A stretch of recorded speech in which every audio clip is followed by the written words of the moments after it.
Everyone, welcome back to Museum Diaries. I'm here with Veronica, and it's been a while since we've uploaded a video for you guys all to see, but today she wants to share some of her excerpts from, is it Sister Me? Sister Me. Sister Me, and she hasn't done that in a little while, so she's going to share Sister Me today with us. And if you've been watching our videos, I'm going to just talk a little while you get situated. Okay. We decided to contract out some help. We did that for the palm trees. We did that for the water heater door and the attic door. We use local Hispanics. We use our local neighborhood contractors to give them business. Our neighborhood, yes, exactly. And we use the NextDoor app to do this. And if you're anywhere in the US, you just download the NextDoor app, and it's a green square with a white N, and highly recommended. You will get in contact with a lot of people in your neighborhood, especially. So that's how we got a hold of these contractors. And well, actually, with the exception of Rancho Tree Care, because we've been using them for a couple years now, so I'm going to exclude them from that. But the painting that we had done today from the staircase outside and the banisters, that was done exceptionally well. He's going to be back tomorrow to do some more work. And I have some video clips that I show you in another video within this segment. But that's all I want to say for now. Napoleon is doing great. He's doing wonderful with his training. He's getting used to going on his pee-pee pad for his business, and he goes on his number 1 and number 2 when we take him out for walks, and we have a consistent time that we do this on. So that's one of the things you have to do, is you have to be consistent when it comes to pets. Yes. You have to make sure that you have a certain time, a certain walk, length of time. They need routines. Exactly. So I just want to say that everything's going great with him, and him and Lucky are getting along just fine. And the cats, Akira and Artemis. So we're going to take it away right here with Veronica, the Duchess, sharing some more Sister Me. Okay, so this is going to be 2 different excerpts. This is Chapter 7, October 7th, 1988. Sister Me, page 216. October 7th, 1988. Sometimes doing time feels natural, feels as if this is where I fit into the world around me. The walls, the bars, the steel chairs and chains no longer hold meaning, only routine. The fights, the verbal, emotional, psychological violence all lose their shock value and are established as commonplace to the point of drawing no notice, no significance. Sometimes, out of consideration, about as forgotten as the starving people of Ethiopia to the average Joe Blow. You of the world outside,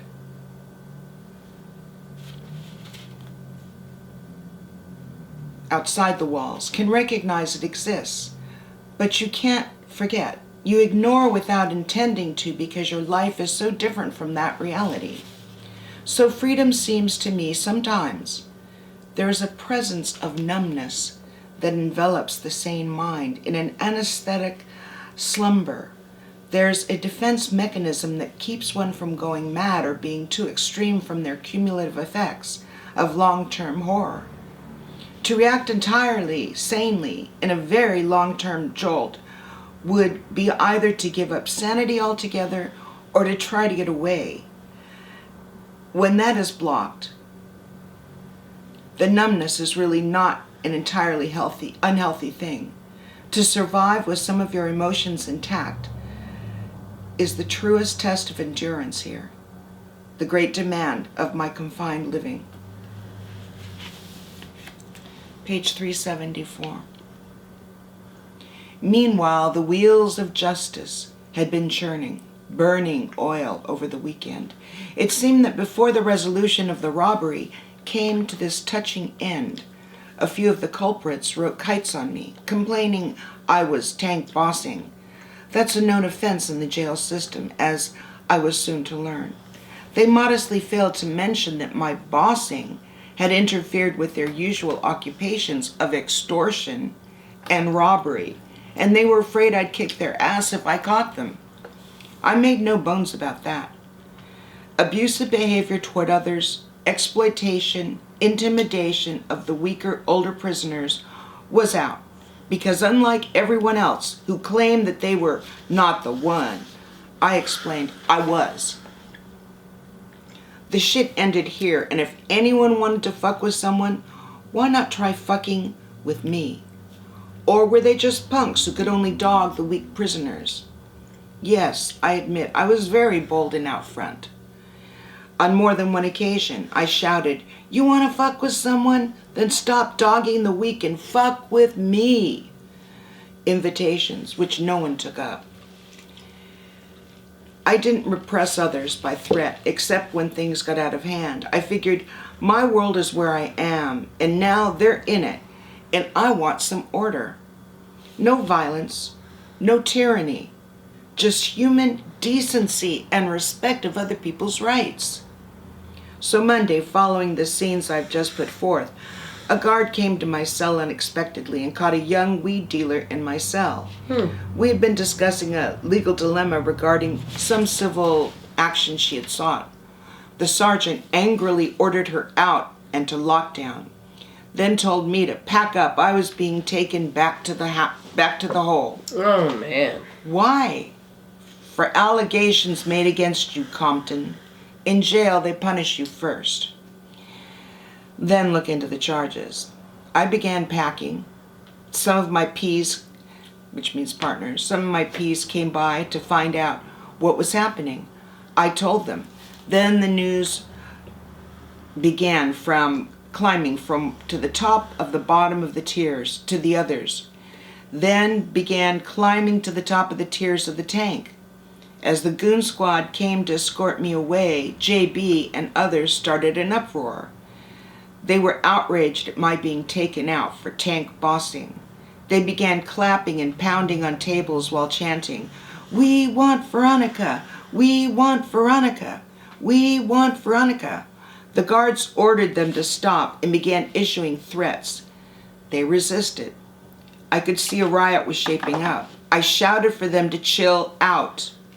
The voices stopped, the chant, and began bitching at the cops for what they were doing. I told them to kite for my release and do a petition before I was out of the tank door. The petition was already in progress. Yeah, a lot of support. That night, a sergeant visited me in the hole for the purpose of interrogation. I told him the allegations were false, unless being assertive and preventing others from being victimized was a crime. The next day, the investigation continued. 6 prisoners were pulled out of the tank and questioned about my behavior. In the 3MB, that's a wing, all these interviewees had the same story. Veronica's a good woman. She's not a bully.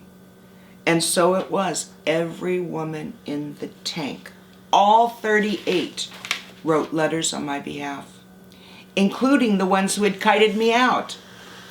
There was also a petition signed by all requesting my immediate release from the hole and return to 3NB, general population, maximum security.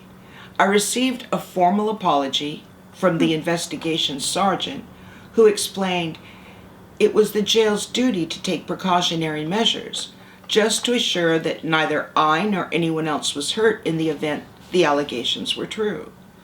I understood and thanked him for responding so quickly. I was returned to the tank on the announced condition that no other prisoners didn't cheer me again upon my entrance till the next shift came on, and after I gave my public thanks. The following morning, to cheers and yelling. The following morning, I went to court in my jail uniform. The suit Linda lent me to wear for my court appearance was denied. That's not a trivial thing. Appearance could make some difference in the sentencing. Every prisoner knows that. Notice how careful lawyers are to have their free world defendants look their best. I had gone to great trouble and expense to get the appropriate garb. First, I lost $150 to a woman who was supposed to get clothes for me, but undoubtedly smoked it up in rock. Then later, I had picked my private attorney drive to Linda's mother's home to pick up the suit and accessories she was supposed to have. When he delivered them to the jail, they denied me the clothing. Nothing free in this world. Anyway, I shrugged off the disappointment, even though it may have meant well, taking an extra 6 months for looking so criminal, and followed by my attorney's advice. I used the Alfred plea to first-degree escape while armed with a deadly weapon. An Alfred plea is not wholly an admission of guilt. It is a plea of guilty on the basis of overwhelming evidence, which, though convincing, is misleading. I never saw, let alone used, the 9mm handgun during the escape. If it existed at all, it was in another person's hands. Nevertheless, the law changes all parties just as though each had a gun, charges each. So I had to plead guilty to the special weapons charge, though I had no knowledge of the gun and had not seen the gun. The FBI, however, had filed a report which cited their state witness, my crime partner's husband, Brad. He testified that a gun was in the possession of the fence-cutting culprit. He stated he wasn't there, of course, and so he couldn't really know. But then it would be a matter of an FBI witness, their word against mine. There was also another state's witness who had made damaging testimony regarding the weapon used in the escape. I would plead innocent only if there were a chance that the jury would believe there was no gun. My own knowledge of it wouldn't matter. My lawyer's advice was to take the Alfred plea and hope it might incline the judge to give me a little mercy in sentencing. The judge, though, gave convict Compton the maximum 2 years. 2 years to begin after my time for the attempted murder charge had been served. And then WCCW had a chance to give me an additional year of disciplinary time for the escape. Yeah, I was going to ask, this is all for the escape. Yes, which they too did. Even though I had just had a trial and received 2 years for the escape, the prison had to get its pound of flesh as well. Of course, they didn't give me a trial, just a, quote, disciplinary hearing. People who understand the Constitution would say this is what's called double jeopardy, punishing a person twice for the same offense. But in prison, the Constitution doesn't count. How unfortunate. Have no rights whatsoever. He's stripped of everything. Punishing a person twice for the same offense. But in prison, the Constitution doesn't count. Punishment counts. I'm told the free world does have a saying that prisons breed criminals. Not exactly. Inequality and injustice breed criminals. I was only back in the tank an hour when the guards came and told me to pack up my property. Evidently, they wanted me out of their jail ASAP. Though cleared of the tank bossing allegations, my previous run-in with the CO Benton, and all the paperwork I generated on behalf of other prisoners' grievances over the conditions, treatment, and medical negligence in the jail, had made me an unwelcome guest.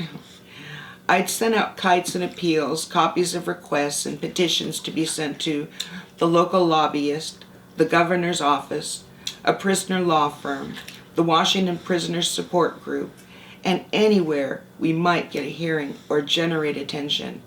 In effect, I waged war on the medical negligence, the faulty ventilation, the lack of proper sanitation and upkeep of living spaces, the lack of proper clothing at the jail, etc., etc. I made sure they knew that copies of these complaints were being circulated to various free world agencies by noting as much on the end of each document. The prisoners' solidarity and united work was, I was told by others, who had been in and out of the jail for years, unprecedented. Some of the other women even began drawing up complaints and petitions on their own initiative. We were finally pushing for some change. Packed up with my property over my shoulder, I met with tearful goodbyes and a steady stream of hugs. The transport was uneventful. The welcome wasn't. After a perfunctory UA, urine sample in bottle for drug testing, a strip search and Quell shampoo to get rid of lice, one lathers on one's hair areas, letting it sit for 5 minutes, then shampooing it out. It's to be used with a follow-up 2 weeks later to kill any hatched lice eggs, which will otherwise survive the first attack. But of course, the follow-up treatment is never done here at WCCW, nor at any other of the institutions I've been to. Pierce County Jail doesn't even bother with one quelling. We requested that it be a regular procedure upon admittance after there were 2 lice outbreaks while I was there. After the Quell shampoo was ordered, I put on my orange uniform, rechained, taken to administrative segregation, aka the hole again. This time the excuse was that I was a security threat and a threat to the orderly operations of the institution. What else? Yeah, you were always writing everybody that was connected to the prison system, trying to get some attention so that there could be some kind of reform for all these injustices that were happening within the system.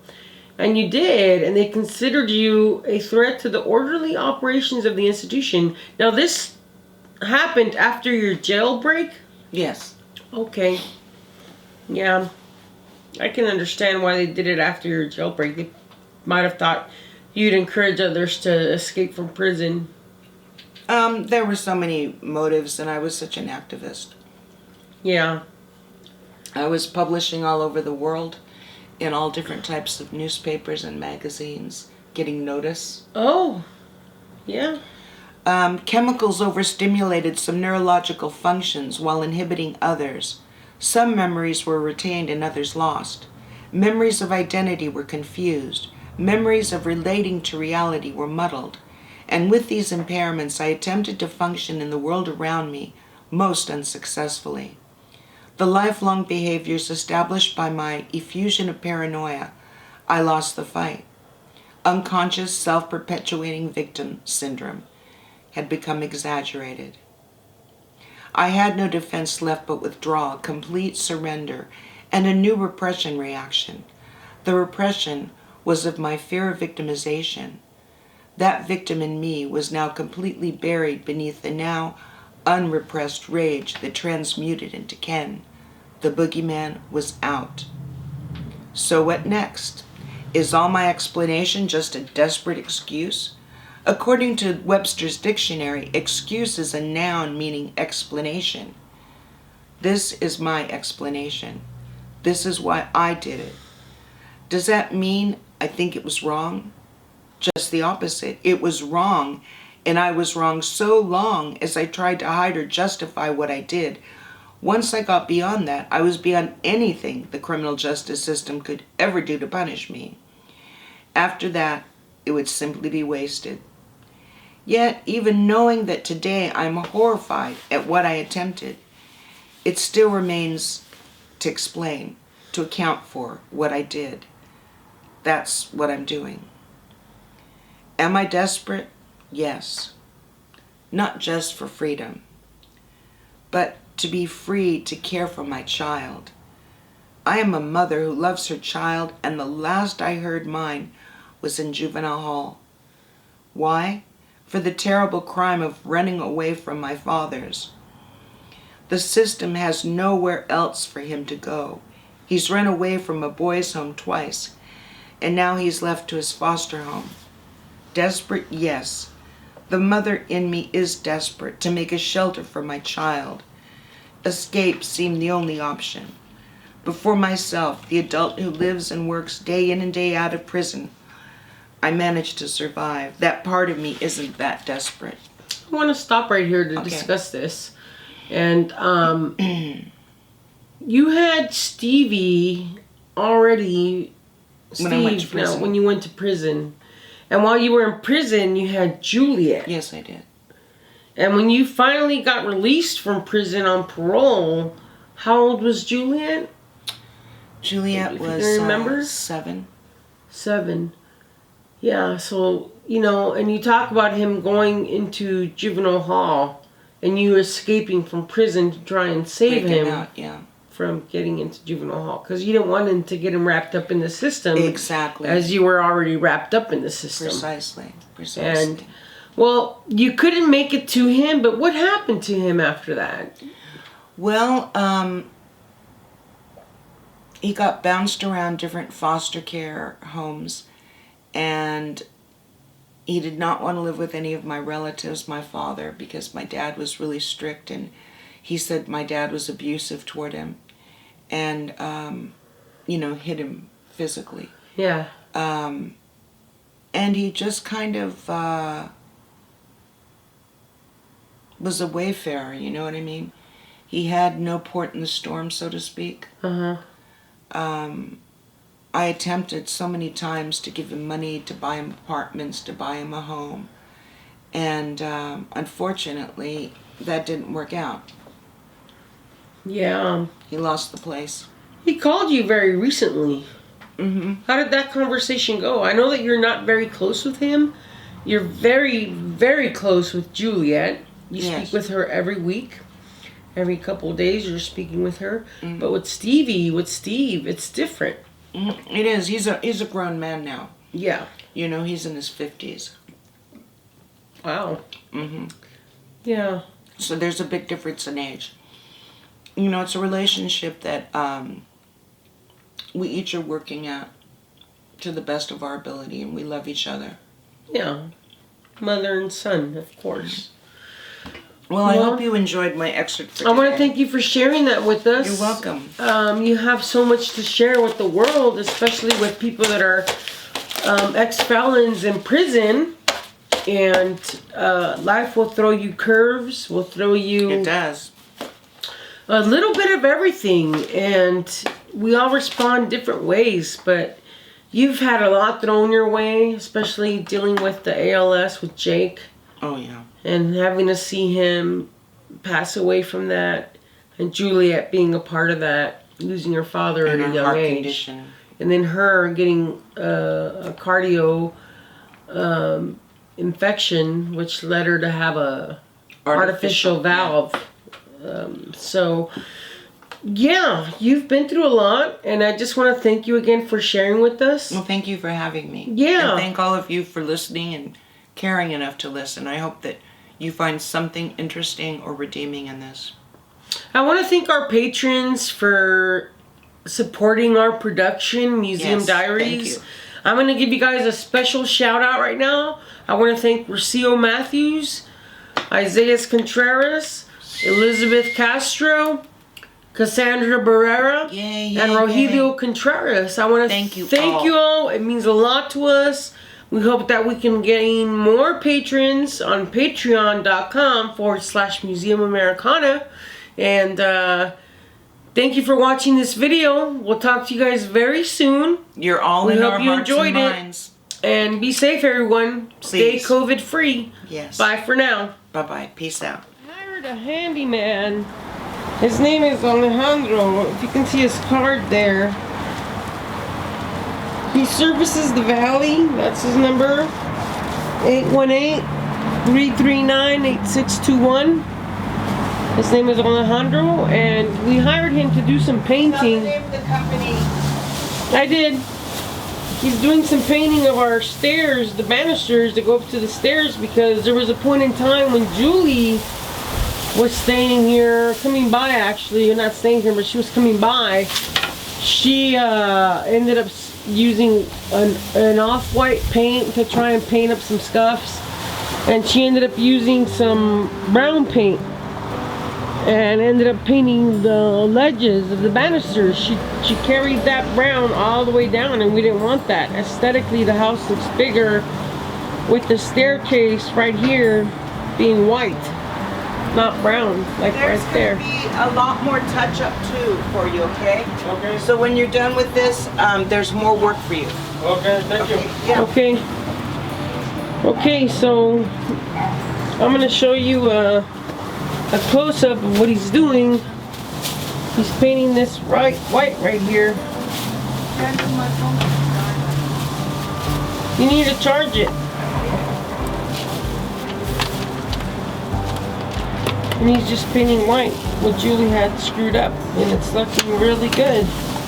Thank you, Alejandro. Yeah, you're welcome. Do you do work in the San Fernando Valley? Yeah, San Fernando. San Fernando. You do painting, Yeah. plumbing, Yeah. what else? Electric. Electrical, Tiles. tile, Yeah. and cement. Yeah. So he does a lot. Yeah. So if you guys want to hire him in the San Fernando Valley, I heard of him through NextDoor app. You can hire him. I gave you his information at the beginning of the video, and he's doing a really good job. Thank you, Alejandro. Yeah, you're welcome. Okay, so he's gonna continue on. I gotta be careful I don't slip and fall because there's plastic on the ceramic tiles there for the stairs. He even brought a ladder, and when he's done, we're gonna have him do some touch-ups. So we provided the paint. He provided everything else from the tape to the plastic covers to the brushes and rollers. So he's just getting it done. We really appreciate it, and we appreciate supporting our neighborhood workers, laborers, because they rely on this business. And if it wasn't for apps like NextDoor, then we wouldn't know that they exist and their services are available, and you're gonna pay a lot less than you would a professional who's gonna travel more than likely to get to your area. But this was convenient. I found out about Alejandro, the handyman, on NextDoor app, and once he's done, I'm gonna give him a good review. But this is what we're doing today. We're getting the staircase painted on the outside and the banisters. Okay, you guys, we'll see you later. So the painting looks a lot better. He's really done a good job. He's still working on it. He's just doing touch-ups.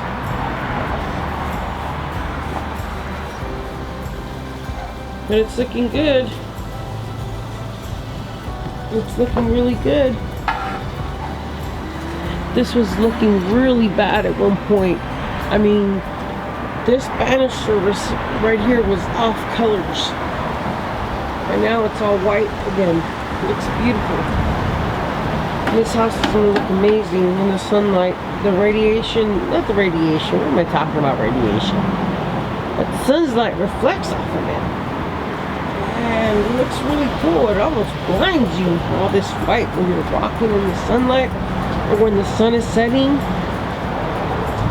It's setting right now, but when it's a little bit higher up and it hits the walls, it's so blinding, all the white.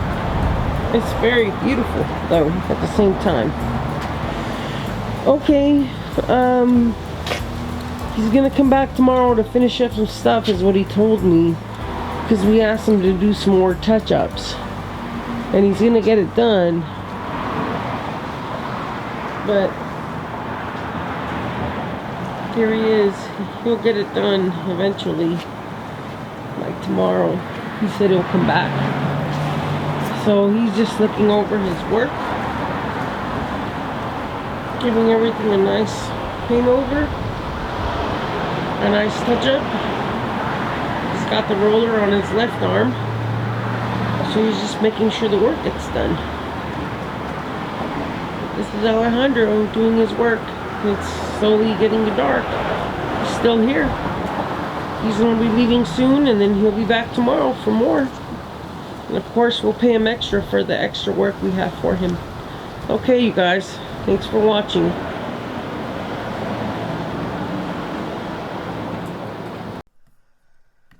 Hello, everyone. I'm taking the drone up here, and you can see our palm trees have been cut. So our solar panels are able to get more sunlight, and that's always a good thing. They won't have that much shadow over them. And I go ahead and put it in sport mode, and I head out at about 30. I'm going pretty fast here. I'm going like 35 miles an hour. And then at some point, I get past 360 feet in altitude, which is pretty cool. I'm testing the drone little by little. I'm getting more comfortable with the height. And I've never had a problem with the speed as far as how fast it goes. You're able to get a lot of, that's the 5 freeway right there, by the way. I flew over the neighborhood, and here I am getting a glimpse of the 5 freeway north and south. And there you see the Van Nuys Boulevard exit on the 5 freeway. And the church is pretty lit up there on the corner, looking straight ahead. That's a Catholic church. And then we have a McDonald's and a gas station there. And a couple other little shops. But everything's moving. You can see the freeway moving. There's a little bit of traffic. There's quite a bit of cars. It's not backed up, which is nice. But it is moving, nonetheless. It looks very nice. The skyscape, the city view, the lights, and the sun setting there behind us. That looks very beautiful. There's always this bright yellow orange when the sun is setting. I think I'm going to paint a sunset for my next picture, my next painting. I think I really want to capture a sunset. So I have this other piece that I thought of doing. I was inspired from our cruise when we went to Mazatlan, that I have in the back of my mind, so I'm going to keep that there for now, but I really want to do a sunset. So here we are looking at Arleta and Van Nuys. There's a car dealership in one corner, and there's traffic on Van Nuys, as you can see there. There's a Cuban little restaurant. In the other corner, a tire shop. Behind the tire shop, a liquor store. Another restaurant in the other corner which sells tacos and burritos and fish. They have some of the best fish tacos I've had.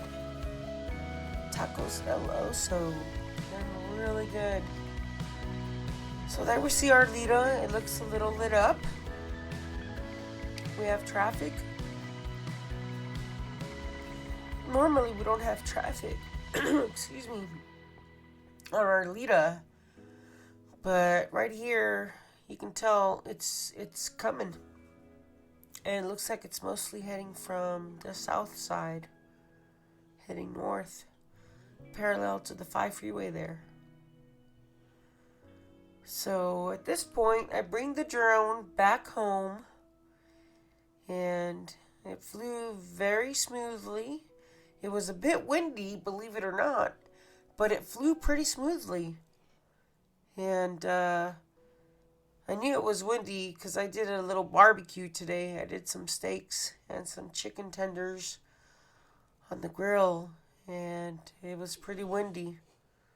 I was questioning whether I should barbecue or not today, but it was on the menu, so it came out pretty good. Okay, everyone, thanks for watching.